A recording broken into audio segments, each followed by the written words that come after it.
선정합시다. 감사합니다.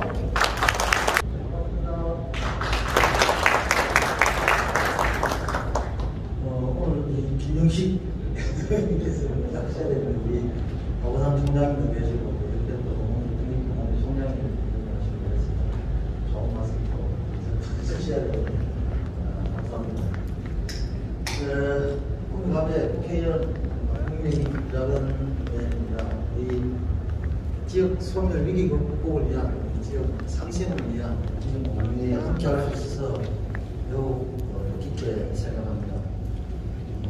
이게 하루 이틀 또 한두 해 전의 문제가 아니고 저출산, 무감소, 수도권 집중화 여러 가지 사항들의 문제점, 해법들을 찾기 위해서 오늘 이 좋은 자리를 상공에서 윤상훈 의원을 비롯해서 우리 박원상 총장님과 지역 유관단체단 모든 분들께서 같은 걱정을 편리하게 공유해보자라는 좋은 의미의 자리인 것 같습니다.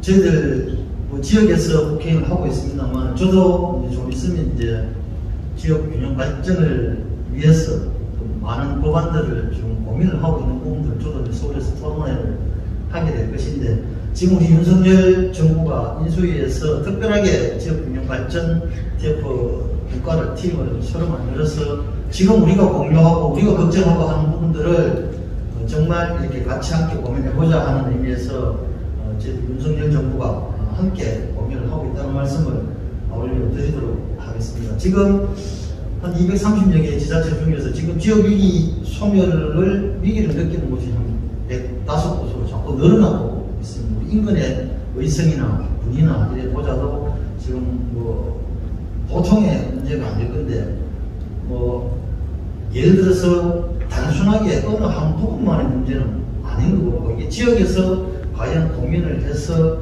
이것들이 국가 어젠다 속에서 풀어나가야 될 문제들을 우리가 과연 얼마나 많은 고민들을 해서 그 문제들을 결과물로 낼지는 충분하게 고민을 해봐야 되는 부분들이지만 그렇다라고 손 놓고 있을 수는 없으니 지금 앞장서 우리 공공대 총장님께서 또 지역상공위에서 이런 토론을 열어주신 것 같습니다.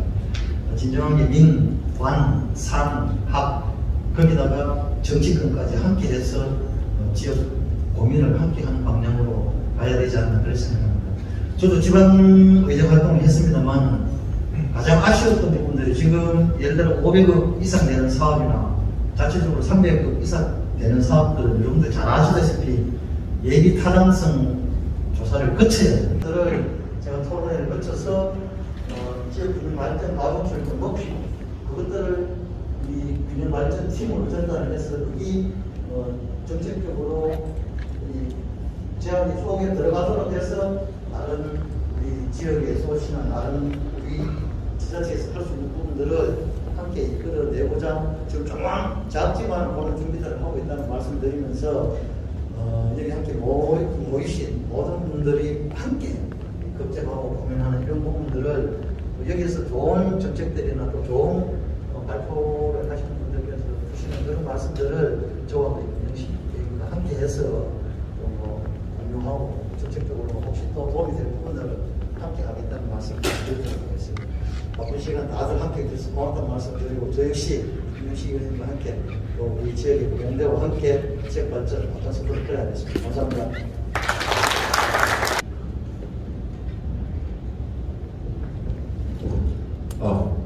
네, 반갑습니다.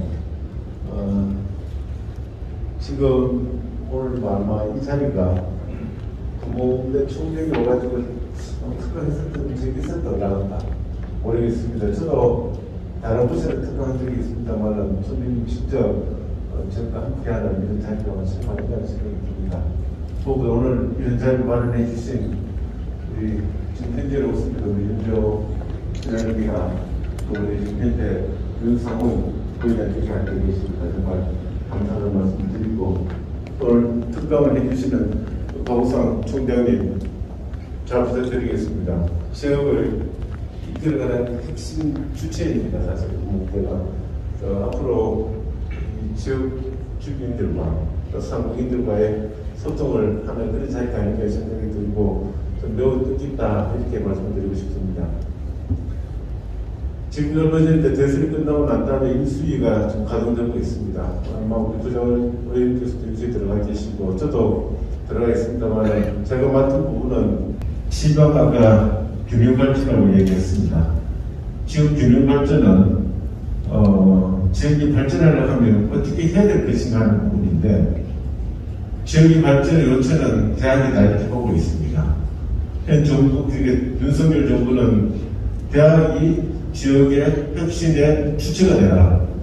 옛날에 대학이 대학 자체로만 살아가려고 했었던 시기를 넘어야 된다. 그래서 지금 대학과 구미시와 경북도 그다음에 중앙정부와 함께 지역을 살리는데 서로 수고해 달라는 게 현 정부의 생각이고 또 거기에 맞게끔 지원하겠다는 것이 민주주의 생각이기도 할 겁니다. 그래서 아마 끝나고 나면은 인수위에서는 차기 5년 동안 할 과제를 도출하는 과정을 하고 있습니다. 그래서 들어가 있으니까 아마 도난 편이 들어가겠다는 말씀을 함께 드립니다. 저도 지금 이번 저번 주부터 계속 이게 세미나를 많이 했습니다. 이 중에 하나가 지금 우리 갖고 있던 인수위라고 해도 인수위가 과제를 함부로 선정할 수 있는 것도 아니고 또 지역의 주변에 많은 여론을 들어야 되기 때문에 지금 갖고 있는 과제 중에 하나가 저희들은 원전 보건이일 거예요. 그 다음에 교육이 굉장히 중요합니다. 아마 탑 이슈가 되고 있는 중에 하나가 이 교육부를 어떻게 할 것인가 하는데 교육부를 어떻게 뭐 쇼군 스타일은 아닌 거고요. 교육부가 해야 할 역할의 부분을 좀 더 자율적으로 많이 대학이나 이런 쪽으로 맡기고 하다 보면은 그런 부분에 맞게끔 역할 부분이 재조정되지 않겠는가 저는 그렇게 보고 있습니다. 그래서 앞으로 우리 5년 동안 과제가 상징이 되어 있는데 저희 대한민국에는 이번에 대선을 통해 보셨다시피 대한민국이 큰 기회가 왔습니다. 이번에 정말 5년 동안 어떻게 우리 잘 준비하느냐에 따라 대한민국의 미래는 이 5년에 달린다 저는 그렇게 생각을 합니다. 그래서 저희들이 우리 부장님과 함께 정말 옛날같이 그런 것보다도 정말 이번 표천 얼마 나지 않았습니다. 정말 자만하지 않고 또 낮은 자세로서 우리가 걱정을 덜보겠다 하는 말씀 함께 드리고 있습니다. 정말 많은 분들 오시는데 이번 소장님들 우리 국민경찰 김우락 소장님 또 세무서에는 이상락 소장님 오셨고 세관에는 김기재 세관장님 오셨습니다. 다른 분들도 많은데 많은 분들이 국민 경제에 아마 권력을 많이 갖고 계신 분들이 경제인들이 잘 활동할 수 있도록 많이 좀 도와주시면 고맙겠다 말씀드리고 우리 또 우리 폴리텍에 학생들 오셨습니다. 정말 우리 경북대에서도 많이 거선비야 오셨는데 정말 반갑다는 말씀을 드립니다. 오늘 세미나 좋은 세미나가 되시길 바라고 또 좋은 학교이 도출되면은 저희도 더 잘 경청을 하고 국정공부에 잘 가능하도록 하겠습니다. 여러분 만나서 반가웠습니다. 감사합니다.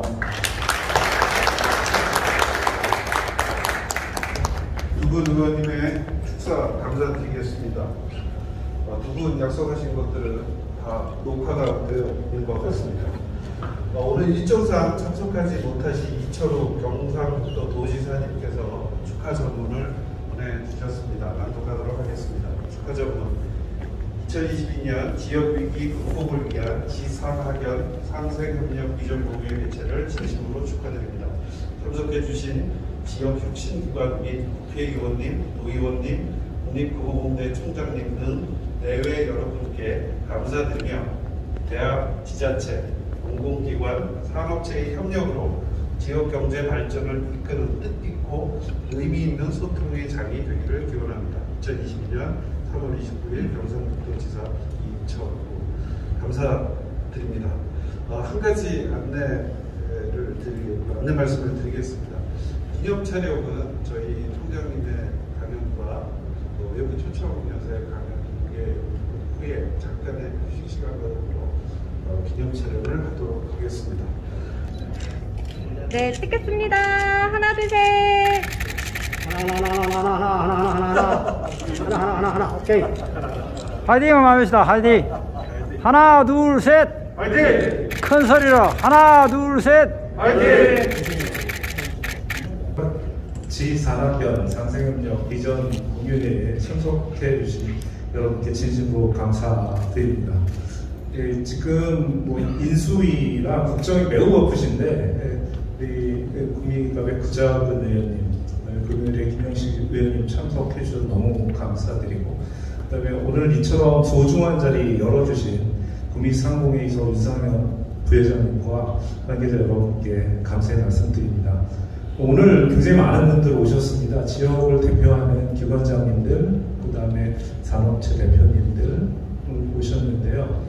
제가 일일이 찾아뵙고 감사하다는 말씀 드려야 오르나 시간만 계상 뭉뚱그려 인사드리는 걸 용서해 주시고요.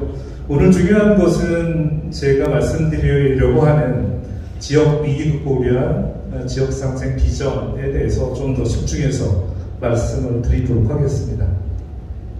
세 가지 정도 주제를 잡았습니다. 첫 번째는 사실 지역의 위기라고 하는데 저는 이것을 지역의 위기라고 생각하지 않습니다. 대한민국의 위기라고 생각합니다. 지역 대학의 위기도 같이 오고 있는데요. 마찬가지로 지역 대학의 위기는 대학의 위기가 아니라 지역의 위기라고 생각하고 있습니다. 현황을 한번 알아보도록 하겠고요. 두 번째, 국립금호과대학교 지금 어떤 도전과 어떤 비전을 가지고 무엇을 하고 있는지, 사실 지역사회와 대학이 긴밀히 소통해야 되는데 대학의 이런 세부적인 말씀을 드릴 기회가 그리 많지 않았습니다. 오늘 우리 대학이 지금 어떤 모습으로 어떻게 변화하려고 하는지 먼저 말씀을 드리도록 하겠습니다. 그리고 마지막으로 지4학년 지역상생 비전과 제안. 보통 산학협력, 산학 얘기는 굉장히 많이 그동안 대학에서 하던 얘기입니다. 최근에 연까지 붙여서 산학연 협력을 이야기하고 있는데, 앞에 지라고 붙인 거는 이제 여기 지자체까지를 포함한 지역의 종합적인 어떤 가버넌스를 다시 만들자라는 제언입니다. 그 내용에 대해서 마지막으로 설명드리는 것으로 제 발표는 마치는 걸로 하겠습니다. 네, 첫 번째, 국가와 지역의 위기, 그리고 지역 대학의 위기입니다. 네, 국가적인 위기 중에 가장 큰 위기는 저출산입니다. 작년에 우리나라에 태어난 아이들이 26만 3천 명입니다. 제가 1964년 1월에 태어났는데요. 그때 1964년에 우리나라에 105만 명이 태어났습니다. 4분의 1 규모로 줄었고, 당시에 부부가 평균적으로 5.4명 정도 애를 낳았었는데 작년 기준으로 0.8명 줄었습니다. 심각한 위기입니다. 이 자체로도 더욱이 이렇게 조금 태어나는 인구들이 어디로 가고 있냐면 수도권으로 몰리고 있습니다. 인구는 줄어드는데 그 인구들은 전부 다 수도권으로 가고 있는 것이 본질적으로 지역의 위기를 구성하는 핵심적인 요인입니다. 여기 보시면 빨간색으로 되어 있는 것이 행정안전부에서 인구 감소 지역으로 지정한 곳인데, 해마다 빨간색이 점점 늘고 있습니다. 네, 빨간색이 늘면 우리 국민의힘 두 의원께서 굉장히 좋아하실 것 같은데, 여기서의 의미는 그런 의미가 아닙니다. 실제로 이 지역은 앞으로 독자적인 생존이 가능할 것이냐의 문제의 위기를 가지고 있고, 대한민국이 넓은 땅이 아닙니다. 이 좁은 땅 안에서 저렇게 빨간색이 많이 나는 것이 과연 적절한 것이냐, 저는 그래서 국가의 위기라고 말씀드리고자 합니다. 이렇게 인구가 수도권으로 몰리는 것은 이유를 살펴보면, 왼쪽에 있는 그림이 생산직 공간 분포입니다. 수도권에 빨간색이고요. 그나마 생산직은 여기 보면 대구경 지역에 좀 빨간색이 있죠. 구미를 포함해서. 그 다음에 부산 지역하고 창원 인근 지역이 빨간색으로 나타나고 있습니다. 생산직은. 오른쪽에 있는 것이 엔지니어들이 어떻게 분포하고 있는지를 보여주고 있는 색깔입니다. 수도권에 아주 많이 집중되어 있고요. 여기 보시면 대구 영북지역, 대구를 중심으로 한 대구 구미지역이나 포항, 그 다음에 부산 창원 지역의 색깔이 빨갛지가 않습니다. 그냥 푸르스름하죠. 다른 지역보다는 낫지만, 다시 말씀드리면 왼쪽은 일반적인 일자리를 얘기하는 것이고 오른쪽이 소위 얘기하는 양질의 일자리를 보여주는 지표입니다. 이것이 지금 우리가 겪고 있는 문제의 굉장히 본질적인 원인이다, 이렇게 말씀을 드릴 수 있겠습니다. 구미 국가산업단지가 살아나려면 산업도 중요하고 그 산업을 이끌 수 있는 우수한 인재들이 이 지역에 모일 수 있고 그들이 새로운 것들을 만들어서 산업을 또 일으키고 이런 선순환 구조를 가져야 되는데 그러기 위한 종합 대책이 필요하다, 이런 말씀을 드리고 싶습니다. 네, 지역의 위기, 인구 관점에서만 봤는데요. 인구 말고 기업이 어떻게 움직였는지 우리 관심 많습니다. 최근 올해 3월 12일 날 삼성물산, 옛날 제일모직이 드디어 구미사업장을 폐쇄한다라고 하고 있고요. LG전자가 2월 23일 날 태양광 사업을 접는다. 그래서 구미사업장 어떻게 되냐, 이런 기사가 났습니다. 이미 우리는 LG디스플레이가 판소리 이전하고 그 다음에 스마트폰 공장이 베트남으로 이전해서 생긴 심각한 후유증을 잘 알고 있습니다. 이런 일만 있는 것은 아닙니다. 우리 지역의 위원님들도 굉장히 많이 고생하셔서 SK실트론이 구미에 1조 투자한다고 지금 구미시 곳곳에 프랜카드가 붙어 있습니다. 그 다음에 LG이노텍이 태양광이 빠진 자리에 거기 공장을 사들여서 실제로 부품 공장을 증설을 한다고 하죠. 그래서 이것만 보면 뭐가 빠지고 뭐가 들어오고, 안이 들어오면 좋다는 것은 누구나 알고 있는데 이것이 가진 문제점이 있습니다. 구미시가 다시 말하면 전체적으로 대기업 중심의 하청구조를 가지고 있기 때문에 탑티어에 있는 몇 개의 기업들이 움직이면 구미가 휘청거리는 그런 구조적인 문제점을 가지고 있다라는 것을 보여준다고 말씀드릴 수 있겠습니다.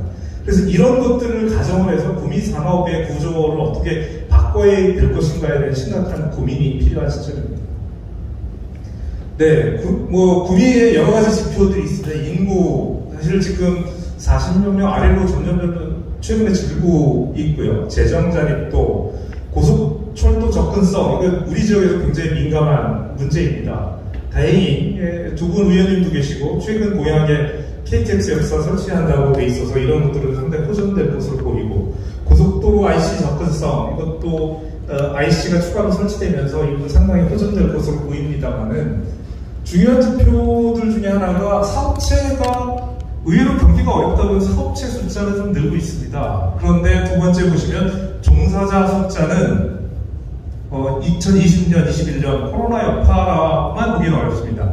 줄고 있습니다. 이 얘기는 구미의 사업장의 규모가, 다시 말하면 그러니까 업체 수는 많아지고 일하는 사람이 줄고 있다는 얘기는 단위 기업의 규모, 그러니까 종업원 규모가 줄고 있다는 뜻입니다. 왜 이런 일들이 벌어질까? 굉장히 중요한 것은 산업적인 이유의 곳을 찾는 것이 오히려 맞는 거라고 생각합니다. 예를 들면 병원 서비스 권역의 인구 비율 보면 전국 평균이 12.7%입니다. 구미가 5.3%입니다. 반밖에 안 되고요. 그 다음에 인구 10만 명당 사회복지 시설 수도 전국에 비해서 3분의 2밖에 되지 않습니다. 네, 구미 지역의 기업 통계를 보면은 구미 지역의 전체 구미 산업단지 구미 지역만을 고려했을 때 전체가 3,000개가 좀 넘는 기업들을 가지고 있는데 그 중에 절대 다수가 50인 미만의 사업장입니다.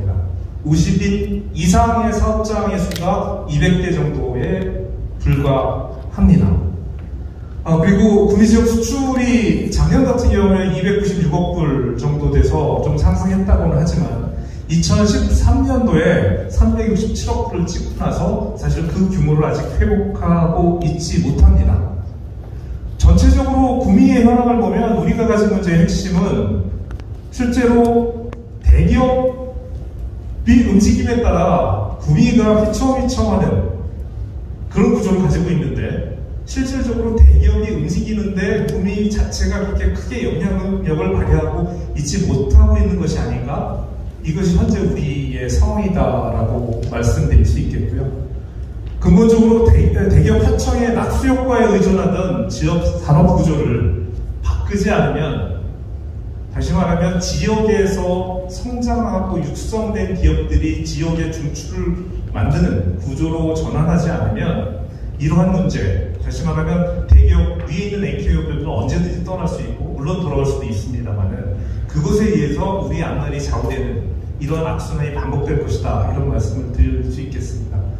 중요한 것은 이런 것을 막을 때, 특히 대학의 관점에서는 지역의 우수한 인력들이 이 지역에 오고 특히 젊은 사람들이 이 지역에 올 수 있는 그런 환경, 정주 여건, 그것을 어떻게 만들어낼 것인가, 이것이 지역과 대학, 그리고 지역사회가 같이 고민해야 될 문제라고 생각합니다. 네, 대학에 대해서는 사실 잘 모르시는 분이 많을 텐데요. 대학교 위기라고 합니다. 쉽게 얘기해서 인구가 주니까 입학 자원이 줄어드는 것이 되겠죠. 그러니까 올해 기준으로 이미 대학 입학 자원이 40만 명 되는데, 실제로 대학에 들어올 수 있는 숫자는 한 36만 명, 7만 명밖에 안 됩니다. 그래서 미달되는 학교가 생겼고요. 대구 경북 지역 벚꽃 피는 순서대로 대학이 망한다라고 하는데, 남쪽에 있는 대학부터 미달이 확대되고 있습니다. 우리 지역에는 국립대학도 지역 인근에 있는 국립대학도 정원의 80%밖에 못 채우는 그런 문제가 생기는 게 오늘의 현실입니다. 작년에 26만 명이 태어났기 때문에 18년 후에 그 친구들이 대학에 들어옵니다. 그렇게 되면 지금 그때까지 살아남을 수 있는 대학이 얼마나 될까 생각해보면 수도권의 몇 개 대학, 지방의 소수의 대학 밖에는 현재와 같은 구조라면 살아남지 못한다라는 것이 우리의 전망이고요. 이것이 지금 대학이 피부로 느끼는, 되게 심각하게 느끼는 대학의 위기입니다. 그래서 지역의 위기를 얘기하면서 대학의 위기를 말씀드린 것은, 제가 이렇게 나와서 얘기하는 것이 단지 이거 지역에서 대학이 어떻게 뭐를 열심히 하겠다라는 이야기도 되지만, 지역의 위기를 극복하는 것과 대학의 위기를 극복하는 것은 저는 같은 동의를 한 선상에 있는 문제다라고 생각하기 때문에 그렇습니다. 지역대학의 위기를 보시면 우리나라 중에 상위 30위권에 있는 대학 점을 찍으면 수도권에 다 몰려 있습니다. 그런데 지역 균형 발전이 굉장히 잘 된 대표적인 나라가 독일입니다. 독일을 보시면 여기 나와 있는 게 독일 모양인데요. 여기 보시면 여기 지역에, 다시 말하면 독일의 30위권 대학들을 찍은 곳이거든요. 전체적으로 분포되어 있습니다. 이 얘기는 뭐냐면 지역의 대학이 지역의 혁신을 이끌고 지역의 새로운 산업의 전환, 이런 것들을 주도하면서 그 지역 생태계를 구축하는 굉장히 중심적인 역할을 하고 있다라는 것이고, 이것이 대학의 위기와 지역의 위기를 극복할 수 있는 우리에게 주는 굉장히 중요한 팁이다라고 말씀을 드릴 수 있겠습니다. 실제로 이런 상황에서 국립대를 포함해서 대학 등록금이 10년째 동결입니다. 그래서 사립대에는 지금 굉장히 죽겠다고 난리를 치고 있고요. 국립대도 마찬가지입니다. 우리 학교 같은 경우에 1년에 등록금으로 걷는 예산이 200억 정도 됩니다. 해마다 줄고 있습니다. 실제로 국립대이기 때문에 교수님들 등록금은 정부에서 나오는데, 대학의 교육비에 투자하는 비용들은 등록금이거든요. 이런 압박, 재정적인 위기가 같이 오고 있다라는 말씀을 드리고, 한 가지 굉장히 아쉬운 부분은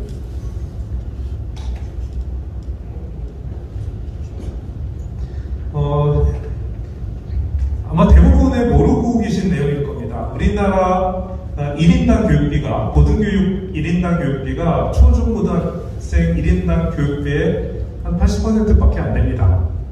OECD 평균의 3분의 2 수준이고요. 우리나라 초중고등학교 교육비는 OECD에서 거의 최상위권입니다. 근데 지금 선진국에 진입했다고 얘기하고 초일국가 도약을 얘기하고 있는 지금 진짜로 필요한 것은 고등교육을 제대로 잘하는 것이다. 그런 시점이다라고 말씀을 드릴 수 있겠고요. 네, 살펴보면 국립대 수도권 대학이 왜 잘 나가나 보면 거기 돈이 많이 들어갑니다. 쉽게 얘기해서 지방에 있는 대학보다 수도권 대학들이 보통 1인당 교육비가 2배가 넘는 이런 데이터를 가지고 있고요. 국립대는 지방에 있는 사립대보다 좀 낮긴 하지만 전체적으로 국립대도 이런 재정 여건이 굉장히 어려운 것이 사실입니다. 이 문제를 그래? 국립대가 어려우니까 그러면 지역이 도와줘야 되냐? 이런 말씀을 나누자고 하는 것이 아닙니다. 문제는 역사적으로 위기를 얘기하듯 언제나 우리 사실 위기가 없었던 시절은 없었고요. 위기를 얘기하고 있습니다. 근데 우리가 어려우니까 도와주세요 라고 해서 성공한 경우는 별로 없습니다. 중요한 것은 위기를 위기로 받아들이고 위기만을 극복하자고 하면 답이 안 나올 것이고, 저는 이 위기를 기회로 삼아서 새로운 아젠다를 만들어야 된다라고 생각을 하고, 대학은 여태까지 대학의 바운더리, 산악함에 머물렀다면 그것을 과감하게 벗어던지고 지역사회와 함께해서 그 안에서의 생존, 즉 앞으로 발전의 활로를 찾아나가는 것이 올바른 방향이라고 생각을 했고, 그것이 또 지역의 지금 혁신을 위해서, 지역의 발전을 위해서 꼭 필요한 부분이라고 생각을 했고, 그래서 그런 것들을 공유하자라는 것이 오늘 이 자리를 만든 의미라고 생각을 할 수 있겠습니다. 네, 제가 퀴즈를 만들어 왔는데 답을 그냥 쓰겠습니다. 지역의 위기는 대학의 위기다. 네, 거꾸로 대학의 위기는 지역의 위기이기도 합니다. 지역의 미래가 대학의 미래이고, 대학의 미래가 지역의 미래라고 생각합니다. 지역과 대학은 문명 공동체다라는 말씀을 드리는 것으로 지금 현재 우리가 겪고 있는 위기를 우리가 어떻게 바라보고 진단할 것인가에 대한 말씀을 마무리하도록 하겠습니다. 두 번째, 금옥대가 어떤 일을 벌이고 있는지 좀 말씀을 드리도록 하겠습니다. 제가 총장 선거에 출마하면서 냈던 슬로건입니다. 주목받는 대학, 앞서가는 대학, 백년가는 대학을 만들겠다는 겁니다. 금옥대가 예전에 박정희 대통령께서 설립하시고 금호공고가 잘 나가는 시절에 우리 지역에서 금호공대를 모르는 사람들은 없습니다. 그런데 지금 수도권에 가면 금호공대를 모르는 사람이 상당히 많습니다. 이미. 그러니까 지금 신입생들의 부모님 세대가 이미 금호공대를 잘 모르기 시작했다는 것이죠. 그러니까 저희 세대들은 금호공대를 모르는 사람이 없는데, 따라서 금호공대 발전을, 일단 금호공대를 좀 전국적으로 알려야 되겠다, 이런 생각이고요. 두 번째, 100년 가려면 사실 뭐 재정 이런 것도 튼튼해야 되지만, 기본적으로 대학이 100년 가려면 아까 말씀드렸죠. 지금 위기라고요. 100년이라는 것은 그 위기를 극복하고 새로운 활로를 찾았다는 얘기인데, 그러기 위해서는 금호공대만이 갖는 브랜드 이미지와 장점, 강점이 명확하게 있어야 된다라는 것이고, 그것을 발굴해서 브랜드로 만들자라는 것이 제 선거운동의 핵심이었습니다. 내용적으로 보면 사실은 안정화하려면 입학자 부치를 확보하고, 그 다음에 취업 창업 부치 잘하고, 대학 재정 확보하고, 위상 제보하고 등등이 있겠지만, 사실 가장 중요한 것은 본질적인 대학의 경쟁력을 확보하는 것입니다. 교육, 연구, 산학협력, 거기에 더해서 지금 이 시점에 굉장히 중요한 대학의 본질적인 경쟁력은 저는 지역사회 기여라고 생각했습니다. 그래서 총장 되자마자 조직을 전면적으로 개편했습니다. 기존에 있었던 대학 조직하고 상당히 다릅니다. 여기 학생청초라고 되어 있는데요. 예전에 학생처인데 왜 학생성목초냐?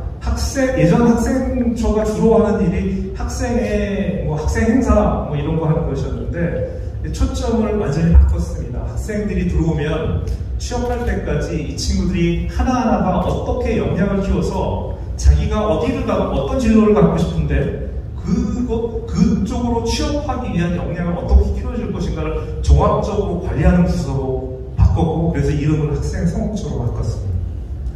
두 번째, 미래교육 혁신본부입니다. 대학이 사실 변해야 됩니다. 재정 지원만 한다고 해서 대학이 활로가 생기는 것은 아닙니다. 미래 사회가 사회가 변화하고 있고 4차 산업혁명 시대입니다. 이 시대가 요구하는 형태로 대학이 변해야 되는데 사실 대학 자체는 굉장히 보수적입니다. 그래서 대학 자체를 구조, 교육 방법, 교육 과정 모든 것들을 통째로 좀 뜯어고치겠다. 그래서 그거를 하는 전담 조직을 만들었습니다. 미래교육 혁신본부라는 것을 만들었고 사실은 이 비전 발표회를 학교 내에서 먼저 했습니다. 저는 학교에서 굉장히 큰 반발이 있을 거라고 예상했습니다. 교수님들이 이렇게 변화하는 걸 싫어하시니까. 근데 의외로 그런 목소리가 크지 않았습니다. 그만큼 우리가 위기라는 것을 대학 안에서도 공유하고 있다 말씀을 드리고, 가장 큰 변화가 오늘 와 계시는데요. 산학협력 부총장제를 도입했습니다. 산학협력을 잘해야 되는데 기존의 산학협력단이 그 역할을 담당했는데요. 학교에서 보면 위상이 교무처장이 1등이고 학생처장이 2등이고 기획처장이 3등입니다. 산학협력단장이 4등이거든요. 이게 높이가 안 맞아서 우리 학교는 교육도 연구도 산학협력을 중심으로 해서 실제로 지역사회에 공헌하는 형태의 교육과 연구를 해야 된다. 그렇게 하려면 산학협력이 더 높이가 높아야 되거든요. 그래서 부총장제를 여기다 만들었고, 그 다음에 산학협력단 밑에 이 대학 총장 밑에 본부가 하나밖에 없는데 본부를 3개나 만들었습니다. 기업협력본부, 연구기획본부, 지역상생본부를 만들었습니다.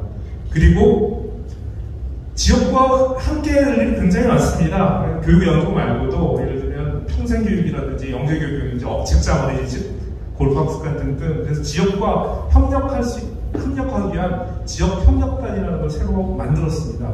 저희 대학이 지역과 함께하기 위해서 이 말씀을 사실은 지역사회에 처음 드리는 것인데 대학 체제를 바꿨습니다. 그리고 지역산업과 동방성장하기 위해서 우리가 무슨 일을 해야 되느냐, 저희가 생각하는 역할들이 몇 가지가 있습니다. 물론 이것은 뭐 아이디어 차원이기도 하고 지금 준비하고 있는 것이긴 하지만 저희들이 준비하고 있는 몇 개의 프로젝트 중에 하나입니다. 이것 말고도 여러 가지 있는데 그 중에 하나가 국가초과성능 컴퓨팅 산업부문 전문센터를 만드는 겁니다. 이게 국가초과성능 컴퓨팅 법이라는 게 있어서요. 이거에 맞는 인프라와 소프트웨어, 인력 양성하는 것들을 지원하는 것이 있고, 중심기관은 대전에 있는 키스티라는 연구소입니다. 작년에 이 10대 분야별 전문센터를 구축하겠다라고 하는 미래 비전을 발표했고요.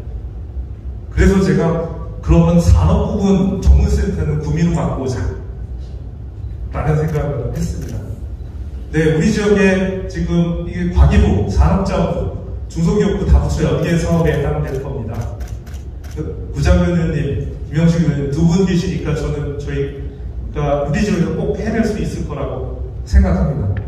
두 번째는 구미 지역의 위기 핵심이 위에 있는 앵커 기업 몇 개가 사라지니까 위기가 생기고 납품선이 없어졌습니다. 그 납품선을 새로 찾는 것이 우리 활로를 찾는 핵심적인 숙제일 것입니다. 어떻게 해야 될까요? 공항이 생깁니다. 그래서 제가 뭐 농담처럼 얘기하는 것이 요즘 전 세계적으로 이 핵심 부품, 특히 전자 반도체 핵심 부품 서플라이 체인이 깨져서 생산에 차질이 되는 것이 굉장히 큰 문제로 대두되고 있습니다. 공항이 생기면 우리 구미 국가산업단지는 전 세계 핵심적인 산업단지에 전자 핵심 부품을 3일 내에 택배할 수 있는 로켓 배송 산업단지를 만들겠다. 이런 형태의 전략이 저는 필요하다라고 생각을 했고요. 그래서 그것과 관련된 핵심적인 중소기업을 위한 연구센터를 만드는 것, 그 공공대가 해야 된다라고 생각하고 있습니다.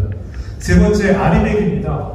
구글, 애플, 폭스바겐, 여기에 앞으로 부품 수출을 하려면 아리백 인증을 받지 못하면 수출할 수 없는 시대가 곧 열립니다.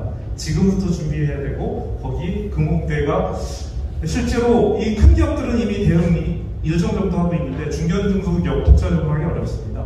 이거를 공동 대응할 수 있는 체계를 만드는데 금융대가 앞장서야 되겠다. 이런 것이 저희가 생각하고 있는 부분들이고, 두 번째는 지역산업 싱크탱크를 설립해야 되겠다는 생각을 가지고 있습니다.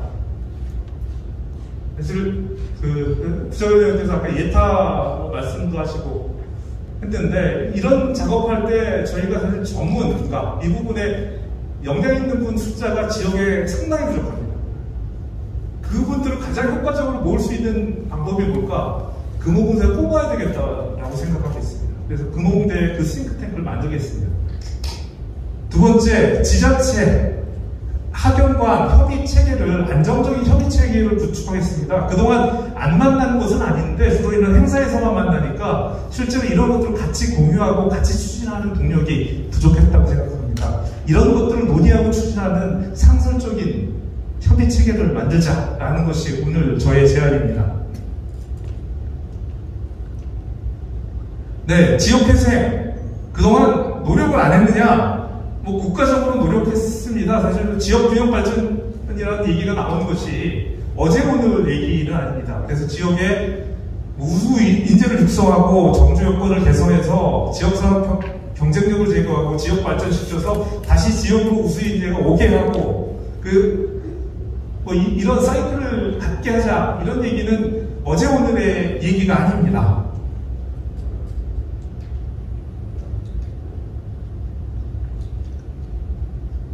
네, 정부 재정 지원 사업도 여러 가지가 있습니다. 우리 대학에서 지금 추진하려고 하는 캠퍼스 혁신 파크 사업이라든지, 그 다음에 올해 지금 대구용 지역 대학들이 같이 하려고 하는 RIS 사업, 이런 사업들도 있습니다. 구미 산업단지 활성화를 위한 노력 다합도로 그동안 이루어져 있습니다. 스마트 그린 산단 사업도 있었고, 여러 가지 예타를 통한 구축 사업들도 구미 지역에서 많이 이루어져 있습니다. 구미의 주력 사업 패러다임이 사실 예전에 모바일 디스플레이에서 굉장히 바뀌고 있는 트렌드이기도 하고, 우리의 앞길이 초융합 ICT 산업으로 전환해야 된다라는 것을 모르는 사람 없습니다. 구미시에서도 5+1 이런 얘기들을 하고 있고, 그 다음에 그걸 해야 된다는 노력 그동안 기울여 왔습니다.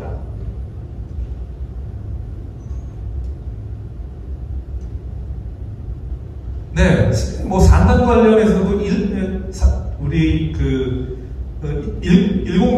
1산업단지부터 시작해서 지금 5공동까지 종합적으로 기존의 어떤 주력산업단지에서 다양한 지능, IoT나 스마트 재생 등 이런 것들을 만들자고 산업단지를 계속 확장을 하고 있고요. 우리 배후에 이제 공항도 들어오고 여러 가지 이야기들을 하고 있고, 이것을 모르는 사람들은 없습니다. 그 다음에 산단, 구미시 차원에서도 그렇고 경북도에서도 그렇고 지역 경쟁력 보유를 하기 위해서 미래산업을 어떤 부분을 선점해야 된다. 2차전지, UAM, 미래자동차, 스마트 제조, 방위산업, 지능형 반도체, 굉장히 좋은 얘기들입니다. 그리고 열심히 해야 된다고 모르는 사람이 없습니다. 이걸 몰라서 그동안 우리가 일을 못했는가? 한번 살펴보도록 하죠. 그동안 정책이나 아이디어가 없었나? 이게 없어서 우리가 아무것도 못한 건가? 두 번째, 국가적이든 아니 지자체든 아니 기업 자체의 투자가 우리 지역에 없었나? 세 번째, 구미 지역에 그럼 이런 것들을 하면, 이런 것들을 수행할 만한 사람이나 역량이 없었냐? 전혀 아닙니다. 그런데 그간 이런 노력들이 있고 투자도 있었는데 결과가 어땠냐 보면, 물론 결과 중에 굉장히 성공적인 것들도 있었지만 사실 위기다 계속 얘기하는 건 그 결과가 만족스럽지 않았다는 뜻입니다. 중앙정부 지자체, 지역, 산학연, 혁신기관 정책적 노력 투자 부족하지 않았다. 좀 표현이 좀 되게 애매해서 이렇게 적긴 했는데 부족했을 수 있습니다. 없지 않았습니다. 부족했을 수 있습니다. 근데 진짜 중요한 건 뭐냐면, 제가 생각하기에, 그리고 저희 대학에서 생각하기에, 지역 위기의 절박함을 다 느끼지만 이런 협력, 지자체, 산업, 대학, 그 다음에 연구기관, 기타 각 혁신기관들의 협업이 없었던 것도 아닙니다. 그런데 그 협업이 과연 이 전체를 위한 하나의 목소리로 하나의 방향으로 나아갔는가 라고 보면 그렇지 않았었다라는 게, 않았다고 저는 생각합니다. 진정한, 다시 말하면 서로 필요에 따라 손잡고 필요한 것을 그냥 주고받는 그런 협력이 아니라 우리가 공동 공명체라고 생각하고 서로 역할을 분담하는 진정한 상생협력, 그리고 그것들이 일시적으로 어떤 재정지원 사업이 있어서 모이는 것이 아니라 그것들이 구조적으로 안정화돼서 항상 그렇게 작동하는 형태가 되는 것이 필요하다라는 것이 저희의 진단입니다. 네, 그래서 위기적 제조사업 분할을 위한 2030 초일류 선도국가 진입, 지역 국가산업단지가 주도해야 된다라고 생각합니다. 이렇게 하기 위해서는 지역 제조산업 뉴 DNA 전환을 위한 완성형의 성장 생태계를 만들어야 된다고 생각하고요. DNA를 그동안 사실 지역산업 회색 얘기 많이 했지만 부분적이고 분절적이었습니다. 그것들을 신산업으로 전환하는 형태로 해서 해야 될 것이고, 그 다음에 신성장 아이템 창업 생태계를 만들고 개방형 연결협력 체계를 만들고, 무엇보다 청년과 문화가 공존하는 행복 정주 여건을 조성하는 것이 필요하겠다라는 것이 저희의 진단이고, 이 부분에 있어서 대학의 역할이 매우 중요하다. 그리고 지자체와의 협력이 필수적이다 라고 생각합니다. 네, 그래서 이 DNA를 심기 위해서 초연결 네트워크를 구축하자. 그것이 저희가 생각하는 핵심적인 제안이고요. 핵심적인 것은 그 혁신을 하려면 기술, 인재, 금융 이런 종합적으로 필요합니다. 대학 연구소가 갖고 있는 지적인 어떤 지식, 인적 생태계와 그다음에 국가산업단지가 갖고 있는 비즈니스 생태계, 그리고 이것들을 전반적으로 육성하고 키울 수 있는 힘과 역량을 가지고 있는 지자체, 혁신기관이 하나가 되는 어떤 리지너럴 그러니까 지역 산업혁신 센터라는 것을 만들고, 상시적으로 대학, 혁신기관, 지자체, 그리고 의원님, 정치권까지 협력하는 것을 상시적으로 만들어서 운영을 하자라는 것이 저희의 제안입니다. 네, 그래서 지역 제조산업 대전환 이니셔티브, 주도권이라고 얘기하죠. 우리가 여태까지 끌려만 갔는데 우리 지역이 선도적으로 이거 해갖고 한번 이거를 우리 지역을 중심으로 지역산업이 국가를 다시 한번 이끌어가는 이니셔티브 주도권을 한번 다시 지어보자 라는 게 제안입니다. 네, 지역 기업인들이 많이 모셔서 기업과 관련된 저희 학교의 역할에 대해서 잠깐만 말씀드리겠습니다. 지역산업 활로 개척하는 게 세 가지라고 생각합니다. 저는 첫 번째는 앵커 기업 유치하는 거 중요합니다. 여전히 중요하고 필요합니다. 근데 이것만 해결되지 않는다라는 말씀 아까 드렸고요. 두 번째, 그 중소중공기업이 글로벌 시장을 개척할 수 있는 체계로 우리 국가산업단지 체계를 바꿔나가야 된다라는 말씀드리고요.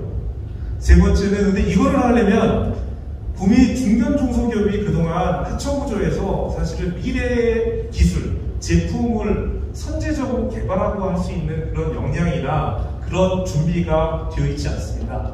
이거를 어떻게 보완해 줄 것이냐가 굉장히 중요한 역할이고, 그 역할을 금호공대가 지역의 연구소들과 같이 하겠다라는 말씀을 드리는 것으로 제 발표를 마치도록 하겠습니다. 감사합니다. 당황스럽고 고민이 됩니다.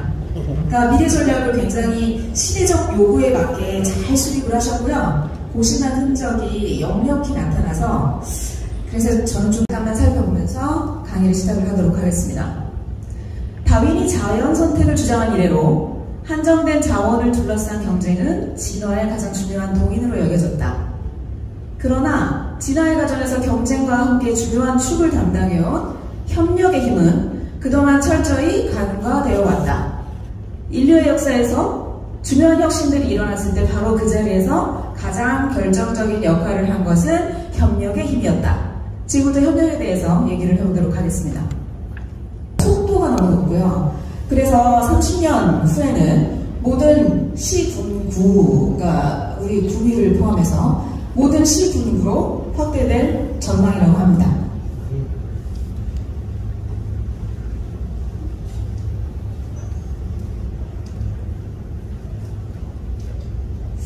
이게 원활하지 않네요. 아, 네, 죄송합니다.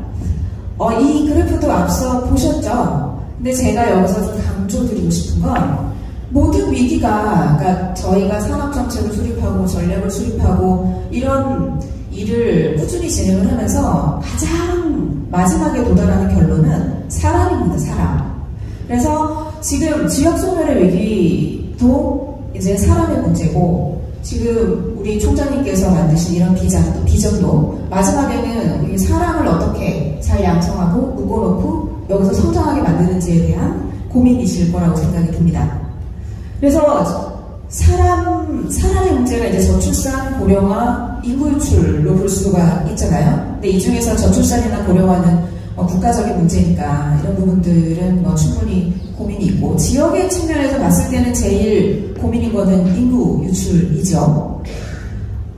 사람이 이곳을 떠나서 나가게 되는 그 핵심적인 요인에는 여러 가지 다른 요인들도 있겠지만 일자리, 교육, 정주 환경, 이렇게 이제 보통 세 가지를 들 수가 있을 거예요. 그래서 제 뒤에 우리 교수님께서 교육 얘기도 해주시고 정주 환경 얘기도 해주실 거기 때문에 저는 제가 산업부 일을 많이 하는 사람으로서 산업 얘기, 일자리 얘기를 하도록 하겠습니다. 지역의 산업 경제 위기의 핵심은 이제 불균형 확대죠. 앞서서 보셨으니까 이 내용도 그냥 넘어가도록 하고요. 단지 이제 왼쪽 아래에 있는 그래프를 보시면 여기 이제 경북 지역에 표시를 해놨어요. 경북 지역은 의외로 이 그래프가 의미하는 바는 위쪽에 있으면 그래도 좀 괜찮습니다. 위쪽에 있으면 전국에 대비해서 그래도 좀 괜찮네. 근데 이제 문제는 시간에 따라서 그 격차가 줄어든다는 얘기는 점점 경쟁력 하락은 되고 있다는 얘기죠. 수도권하고 지역의 산업을 비교를 해보면 수도권은 아시다시피 제조업의 생산성, 그러니까 제조업 성장이 둔화된 데 가장 중요한 원인이 있겠죠. 그래서 이 표에서 보시면 제조업이 비수도권에서의 연평균 성장률 추이가 9.35에서 4.63으로 줄어든 걸 보실 수 있고, 지역의 성장률 줄어든 것보다 훨씬 더 제조업이 더 큰 타격을 받고 있는 건 맞는 것 같습니다.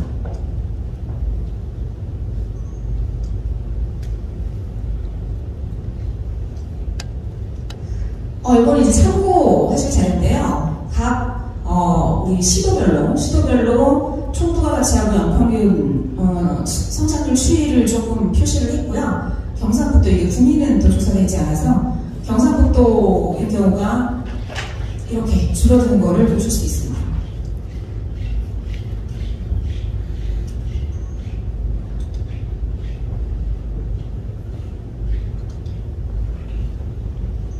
지금 제가 구미에서 이야기를 하고 있으니까 저보다 이제 구미에 계시는 분들이니까 이제 훨씬 더 구미가 얼마나 힘든지는 알고 계실 거고, 또 이제 뒤쪽에서도 또 우리 김민문 대표님께서 구미 산다는 얘기를 해주실 거기 때문에 이 부분은 넘어가도록 하고요. 대신에 이게 원활하지 않네요. 죄송합니다. 이게 왜 이렇게 잘 안 되죠? 이쪽에 놓고 해야 되는구나. 최근에 좀 희소식을 들어서 이렇게 좀 표시를 해가지고 가지고 왔습니다. 지금까지 되게 힘들었는데 2021년 상반기에 구미지역 수출액이 33%가 증가를 했고 취업자 수도 17%가 증가를 했대요. 그리고 이제 LG화학이나 삼성전자 등 생산 기지를 좀 다시 재구축을 하려고 하고 있고, 이런 면에서는 이런 뉴스가 나왔더라고요. 바닥을 치고 이제 날개짓을 하나, 반등을 하나. 근데 그런 측면에서 봤을 때 꼭 제가 강조드리고 싶은 건 뭐냐면, 물론 지금까지 구미가 되게 힘들지만 구미는 제조업 역량이 비교적 높은 수준을 가지고 있다는 거예요. 기초 체력이 좀 튼튼하다는 거죠. 기초 체력이 튼튼하다는 얘기는 조금만 운동하면, 조금만 더 잘 먹이면 금방 다시 성장할 수 있다는 이야기입니다. 대신에 좀 우리가 심도 깊게 좀 고민해야 될 부분은 크게 이제 두 가지로 볼 수가 있는데, 자발적인 성장 동력, 혁신을 할 수 있는 혁신 능력, 이런 게 좀 부족한 면이 없지 않아 있고, 그 다음에 산업의 다양성이 부족합니다. 구미가 산업에 이렇게 특화가 되어 있잖아요. 이 전자산업 비중이 다른 업종에 비해서 월등히 높아요. 근데 이게 장점이기도 하고 단점이기도 합니다. 그래서 단점만 좀 말씀을 드리면, 이게 이제 새로운 산업이나 아니면 새로운 업종으로 전환이 지금 필요한 상황인데, 이렇게 전환을 하려면 다른 업종과의 연계, 융합, 협력 이런 것들이 굉장히 도움이 많이 돼요. 근데 이제 그런 이 시드가 없다는 거, 그런 게 조금 이 구미의 지역 경제 입장에서는 좀 단점이 될 수 있죠. 그럼 지금부터는 지역산업 혁신과 대학의 역할에 대해서 말씀을 좀 드릴 건데요. 이분은 다 잘 아실 거예요. 이분은 제가 굉장히 좋아하는 분이에요. 얼굴이 좀 귀엽게 생기셔가지고 제가 굉장히 좋아하는 분인데 너무너무 유명한 분입니다. 아시다시피 자본주의는 창조적 파괴를 통해서 성장한다. 창조적 파괴를 말씀하신 조지 부슈페터고요. 창조적 파괴라는 게 주기적으로, 신제품이 주기적으로 나타나고 사라지는 과정에서 혁신 동력이 쇠퇴하면 경제는 더 이상 성장하지 못한다. 그래서 가장 중요한 건 뭐냐면 혁신 동력이라는 거죠.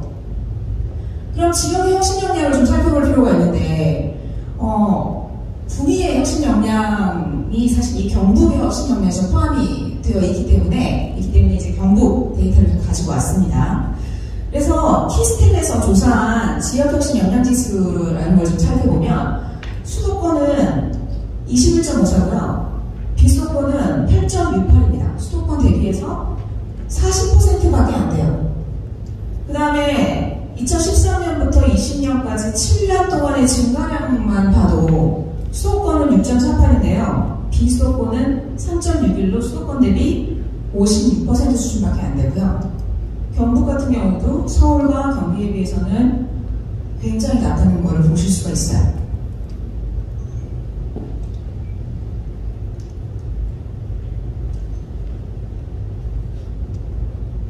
그러면 이 혁신 역량이라는 게 뭐냐 도대체.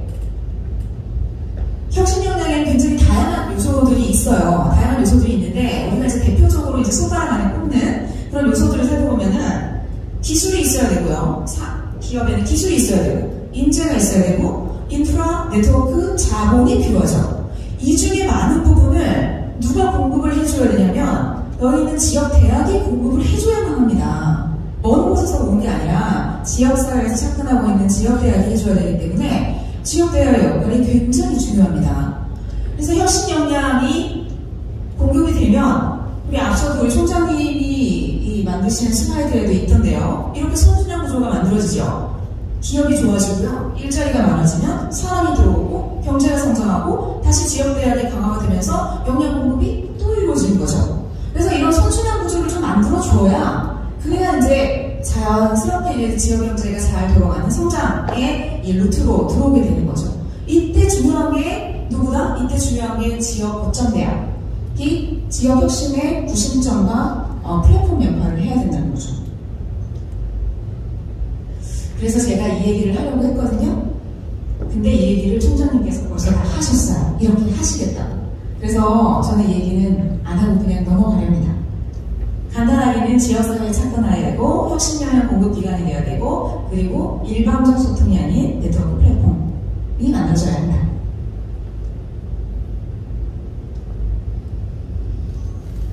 이거는 정부에서 그동안 1960년대부터 2000년대까지 그동안 산학혁명 또는 우리 이제 R&D 기술 개발을 위해서 무엇을 어떻게 지원했나를 좀 히스토리를 좀 만들어 놓은 거예요.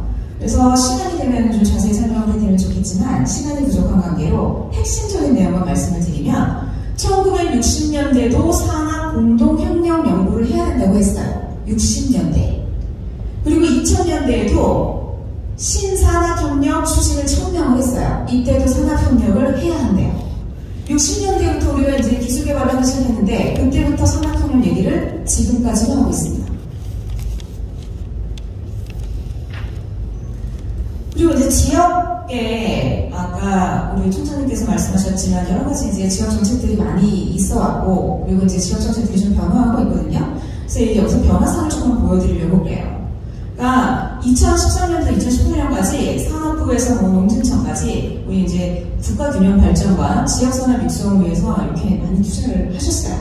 이제 제가 이 몸담고 있는 이 산업부에서 65.9%로 제일 많네요. 지역 예산이 여기 있거든요. 근데 이게 요즘에 약간 좀 목표와 수단이 좀 고도화가 됐습니다. 고도화가 됐고 주로 이제 산업부에서 많이 이제 이 투자하던 이 R&D 기술 개발을 이제는 교육부에서도 하고요, 과학부에서도 하기 시작했어요. 그게 기조가 바뀐 게 뭐냐면, 이제는 그냥 단순히 지역 산업 육성이 아니고 실제로 지역의 성장을 위해서는 유기적인 협력 네트워크를 만들어서 지역의 새로운 성장 걱정으로 꼭 만들어야 된다. 이렇게 정부 정책도 지금 변화하고 있는 거예요. 그럼 잘 하고 있나? 최근에 이제 지자체 대학 협력 기반 지역 같은 사업 이런 것도 있고 산업부의 이런 사업들이 지역에 많이 들어옵니다. 그래서 이런 사업들을 그럼 혁신 클러스터 얘기 많이 하죠. 혁신 클러스터의 성공 지표를 한번 두고 봤어요. 잘하는 면은 뭐가 있고 못하는 면은 뭐가 있나. 여기 이제 빨간색으로 되어 있는 부분들 있죠? 미흡. 이게 다 연결에 관련된 문제입니다. 기술 마케팅 등 외부 지식의 공급체계 구축이 안 되고, 혁신 주체랑 협력 네트워크 활동이 잘 안 되고, 그 다음에 지식 생태계와 비즈니스 생태계 파트너십 구축이 잘 안 되고, 이게 안 되는 거예요. 그럼 왜 안 될까요? 지금 이 사업들이 목적은 지역의 혁신 역량 창출을 위해서 네트워크를 만들어 주시라라는 게 목적인데요. 실제 네트워크를 만들 수 있는 소프트 파워나 아니면 운영 체계에는 돈을 지원하지 않습니다. 그냥 기술 개발하고 인프라 만들고 이런 데만 쉬운 데만 돈을 지급하는 거죠. 그러니까 당연히 꼭 필요한 소프트 파워는 길러지지 않는 거죠. 아까 우리 총장님께서도 협력 얘기를 하셨지만 거기에도 돈이 들어가야 됩니다. 이 세상에 돈이 들어가지 않으면 되는 일은 없어요. 그러니까 운영체계를 만들고 그 운영을 잘하게 하는데도 돈이 들어가야 되는데 그걸 잘 못하죠. 우리나라 정부가. 그러면 외국에서는 어떻게 하고 있나? 요런 얘기를 더 좋아하시니까 우선은 영국 얘기를 빼올 수가 없어요. 영국은 산업혁명의 도시입니다. 제조업이 맨 처음 시작을 했고요. 맨 처음 끝났어요. 제조업이. 그러니까 당연히 쇠퇴된 도시들도 굉장히 많겠죠. 대표적인 예가 맨체스터하고 셰필드입니다. 맨체스터는 트래포드 파크라는 이 산업단지가 있는데요. 여기가 세계 최초의 산업단지입니다. 그리고 20세기 맨체스터의 심장이라고 불렸어요. 근데 이제 80년대부터 좀 쇠락하기 시작을 해서 정말로 쫄다 망했거든요. 근데 최근에는 부활을 했습니다. 부활을 해서 지금은 현재는 500개 기업에서 35,000명이 일하는 터전으로 부활을 했고요. 철강 도시였던 셰필드, 여기도 지금 최근에 성공을 해서 여러 대학이나 사이언스 파크를 묶어서 지식 도시로 도약하는 걸 열심히 노력하고 있는 중입니다. 이 성공의 이면에는 당연히 영국 정부의 정책적 노력이 있었겠죠. 그래서 대표적인 사례가 사이언스 파크입니다. 사이언스 파크 얘기는 많이 들어보셨을 거예요. 기본적으로 지역 대학 캠퍼스 중심의 산학 협력을 어떻게 활성화할지를 막 고민하다가 1970년대부터 케임브리지 사이언스 파크를 최초로 해서 만들어지기 시작했고요. 현재는 130개 이상 있습니다. 근데 제가 여기서 드리고 싶은 말씀이 뭐냐면요. 사이언스 파크가 진화를 해요. 이렇게 1세대, 2세대, 3세대로 진화를 했는데요. 진화의 방향을 살펴보면 1세대는 원래 대학이 갖고 있는 기술들 사업화하는 거, 스피노프하는 거, 요게 이제 1세대였고요. 2세대는 대기업하고 이제 한창 우리 이제 글로벌 성장기였거든요. 대기업과 함께 선도 연구하는 거, 이게 2세대였고, 최근에는 지역혁신의 상호작용 모델로 좀 성격이 바뀌었습니다. 이제 지역을 육성하지 않고 지역과 착근되지 않고는 이게 별로 의미가 없다라는 인식이 이제 작동을 하기 시작을 한 거죠. 근데 그럼에도 불구하고 한계점이 있어요. 이건 제가 평가하는 건 아니고요. 여러 우리 전문가분들이 평가한 건 그럼에도 불구하고 아직까지 산학협력은 제한적인 수준이라는 거죠. 그럼 이거 어떡하지? 다른 걸 또 한번 해보자. 그 앞서의 사이언스파크가 대학 중심의 산학협력이었다면 여기 있는 대학기업 촉진지구는 기업 중심의 산학협력입니다. 그러니까 영국에서는 80년대부터 기업 촉진지구, 이게 우리나라 3단이에요. 국민 3단처럼 기업 촉진지구를 만들어서 계속 지원을 해왔고요. 근데 이제 지원하다 보니까 혁신이 잘 안 되는 거죠. 왜냐하면 기술이나 아니면 인재나 뭐 이런 부분들이 워낙에 공급이 안 되니까. 그래서 2013년도부터 대학 기업, 대학을 붙였어요. University Enterprise Zone이라는 걸 만들고 이게 산학협력 증진을 위한 특별구역입니다. 근데 여기서 또 핵심적인 내용은 뭐냐면 여기 있는 기업 촉진지구, 기업 촉진지구 이제 고도화 버전일 텐데 기업 촉진지구를 누가 운영을 하고 누가 관리를 하냐면 지역별 지역 기업 협의회, 로컬 엔터프라이즈 파트너십에서 관리를 합니다. 그래서 2010년에 지역 기업 협회와 지방 정부가 스스로 조직하는 공동체고요. 현재 39개의 LEP가 활동 중이고 요 LEP가 운영하고 관리하고 인센티브도 설정합니다. 같이 하는 거죠. 그리고 대학과의 연계하는 역할, 창업, 인큐베이터 하는 역할 다 LEP와 대학이 합니다. 그래서 2014년에 4개 지역 시범 선정이 됐고요. 지금 현재 계속 진행 중이에요. 그래서 정말 이게 얼마나 효과가 있었지? 또는 한계점이 뭘까? 이런 걸 좀 알려드릴 수 있었으면 더 좋았을 텐데 아직 IND 중이라서 2023년에 전면평가를 한 후에 그 후에 이거를 확대할지를 결정을 한다고 합니다.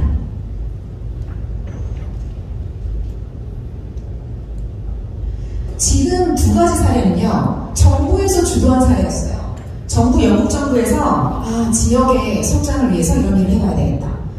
근데 이제 산학협력 자체가 조금 한계점이 있다고 말씀을 드렸잖아요. 그러면 이번에는 민간에서 주도한 사례를 좀 살펴보려고 합니다.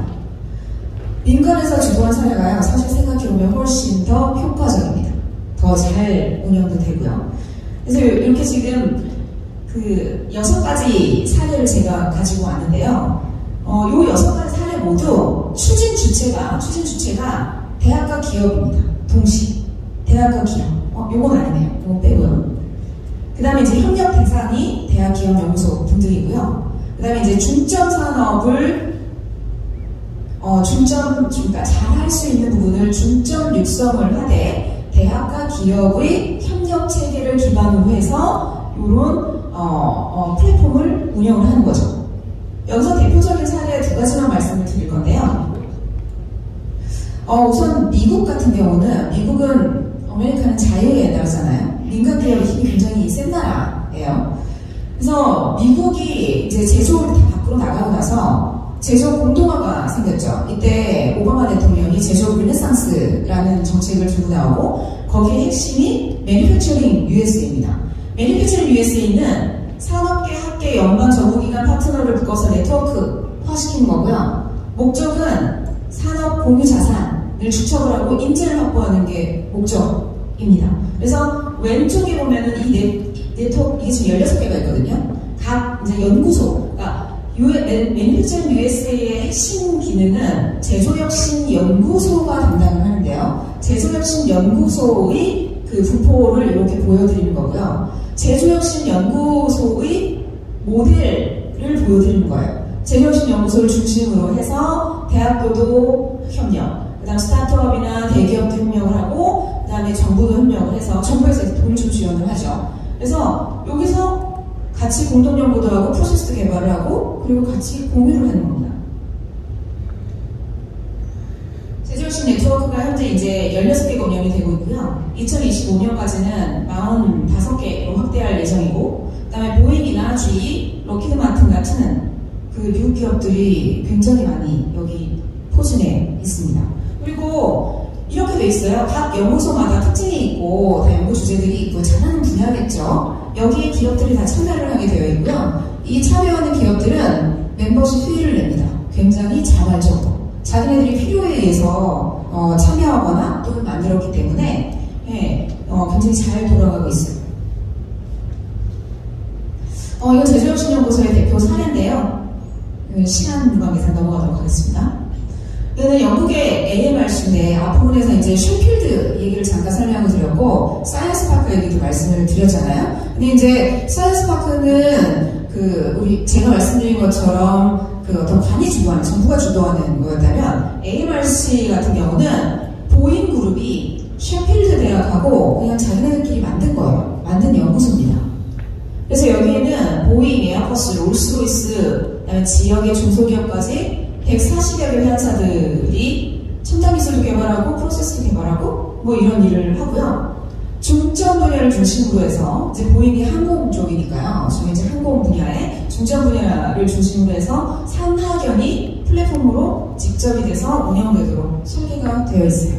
여기에도 물론 기업이 참여하려면 기업은 운영비를 냅니다. 즉 기업과 또는 정부가 공동으로 운영하는 형태인 거죠.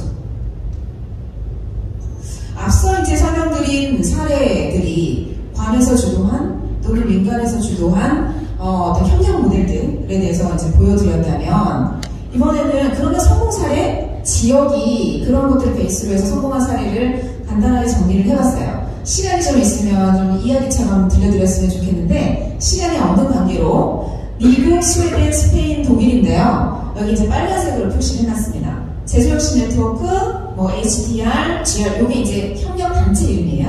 그 다음에 말레 대학교, 그 다음에 시민단체, 기업, 대학이 참여하는 뭐 EDP, 그 다음에 교육혁신기관 등등등. 이게 다 무엇을 의미하는 거냐면 기본적으로 이런 이 지역들이 위기에서 탈출하기 위해서 가장 중요하게 작용했던 요소가 첫 번째는 이런 기업과 대학과 시민단체들의 협력 기반을 조성했다는 것이고요. 두 번째는 말레대학교나 이런 혁신기관들이 혁신 역량을 굉장히 집요하게 공부를 해줬다는 점입니다. 이 두 가지가 저희가 잊지 말아야 하는 점이라는 거죠. 자, 그러면 이제 마지막이에요. 좀 길었죠? 그럼 여기서 이제 지금 여기 계신 분들이 북미의 미래를 딱 짊어지고 계시는 굉장히 중요한 혁신 주체들이시거든요. 그리고 이제 내가 이 자리에 앉아서 생각해 볼 필요가 있죠. 자, 과연 나는 우리 지역의 위기 극복을 위해서 우리 조직은 우리 지역의 위기 극복을 위해서 무엇을 했는가? 그리고 무엇을 할 것인가? 내가 가만히 아무것도 안 하고 누가 가져다주는 떡만 먹을 생각을 하고 있으면 이게 위기가 극복이 될까? 전혀 그렇지가 않다라는 사례를 앞서서 보여드린 겁니다. 그리고 두 번째로는 정확한 진단이 필요해요. 도대체 우리한테는 있는 게 뭐지? 갖고 있는 매력 포인트가 뭔가? 그 대신 부족한 거, 안 가지고 있는 건 뭔가? 이 부분을 정확하게 알아야 제가 그 부분을 당연히 보완을 할 수가 있겠죠. 그래서 이 두 가지가 선결된 후에 지금 여기 계신 분들을 포함한 지역혁신 주체들이 실효적으로 매일은 안 되고 자주 만나서 이야기를 소통을 할 수 있는 실효적 협력 체계를 구축하고, 그리고 여기서 중요한 부분은 발전 전략을 수립을 할 때 함께 수립하고요, 추진을 할 때도 함께 추진을 해야 됩니다. 그래야 의지가 생기죠. 내가 참여를 해야 내게 되잖아요. 그리고 마지막으로는 지역 대학이 지역 혁신 역량을 충분히 공급할 수 있도록 그 역할 변화가 좀 필요하고, 그 다음에 더 중요한 역할은 우리 기업들과의 연계점을 잘 만들어줄 수 있는 지역혁신 플랫폼으로서 혁신 주체 간 연결성 강화 역할을 대학에서 계속적으로 해주셔야 됩니다.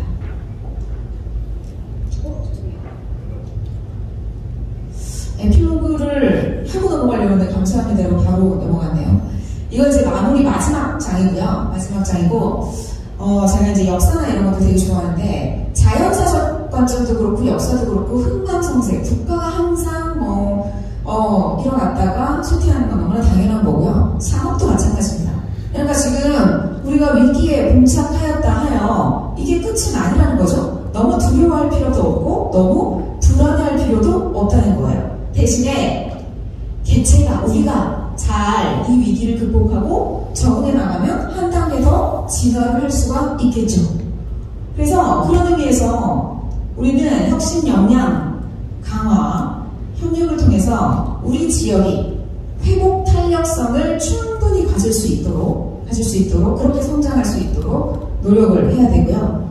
그리고 이제 마지막으로는 여기 총장님도 계시지만 대학이 부심점과 혁신의 공급처와 지역이 성장하는 데 있어서 되게 중요한 역할을 대학에서 좀 해주셨으면 하는 바람입니다. 이상입니다. 감사합니다.